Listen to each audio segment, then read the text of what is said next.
Halo semuanya, perkenalkan nama saya Yulianti Besan dari Fakultas Ilmu Komputer, Program Studi Informatika, Universitas Kristen Indonesia Maluku.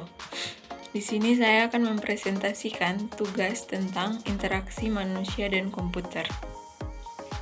Dan di sini saya akan membahas tentang 3 materi, yaitu materi yang pertama, interaksi manusia dan komputer, materi yang kedua, faktor-faktor pendewasaan Human-Computer Interaction atau HCI. Yang ketiga, prinsip-prinsip utama perancangan HCI. Materi yang pertama yaitu interaksi manusia dan komputer atau IMK. Interaksi manusia dan komputer atau IMK adalah sebuah disiplin ilmu yang mempelajari perancangan, implementasi, dan evaluasi sistem komputasi interaktif, dan berbagai aspek terkait. Dalam kurung Hewitt et al. 1992-1996. Materi yang kedua yaitu faktor-faktor pendewasaan HCI. Yang pertama adalah linguistik. Bahasa sebagai media bagi manusia untuk berinteraksi dengan manusia lain meliputi aspek-aspek sintaksis, sematik, dan pragmatis. 2. Multimedia. Penggunaan komputer untuk menyajikan dan menggabungkan teks, suara, gambar, animasi, dan video dengan alat bantu atau tool dan link sehingga pengguna dapat berinteraksi, berkarya, dan berkomunikasi. Yang ketiga, sosiologi.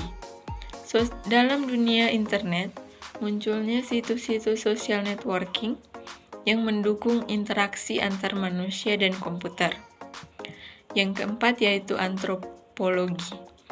Faktor ini memberikan gambaran tentang cara kerja kelompok yang masing-masing anggotanya diharapkan dapat memberikan kontribusi sesuai bidang masing-masing.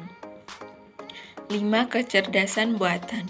Kecerdasan buatan bertujuan agar komputer dapat melakukan proses seperti yang dilakukan oleh manusia dengan menggabungkan cara berpikir manusia dan komputer atau mesin dalam mengambil dan memecahkan masalah.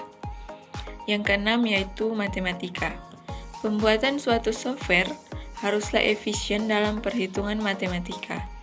Unsur kemudahan dalam segi hitungan matematika akan membuat software tersebut disukai oleh banyak orang.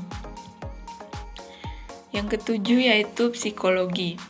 Faktor ini berhubungan dengan pemikiran, perasaan, dan kebiasaan seseorang mempengaruhi ataupun dipengaruhi oleh orang lain.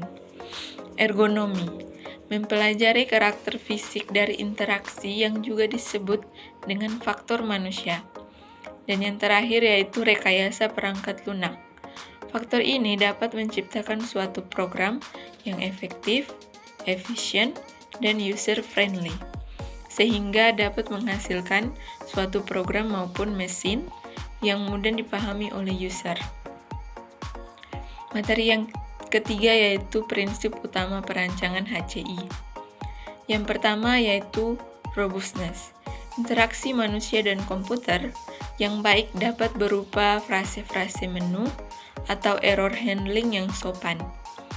Kata yang digunakan harus dalam kondisi bersahabat, sehingga nuansa user-friendly akan dapat dirasakan oleh user selama menggunakan sistem. Yang kedua, protection. Suasana yang nyaman perlu diciptakan oleh software engineer di antar muka yang dibangunnya.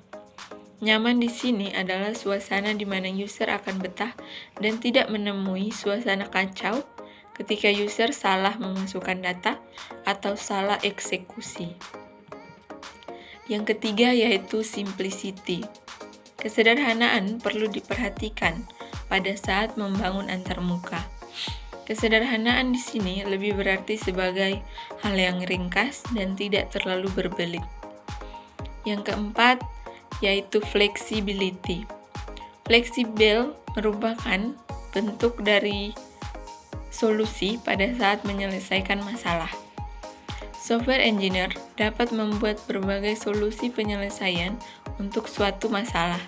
Sebagai contoh adanya menu, hotkey, atau model dialog yang lainnya. Itu saja pembahasan pada presentasi hari ini. Sekian dan terima kasih.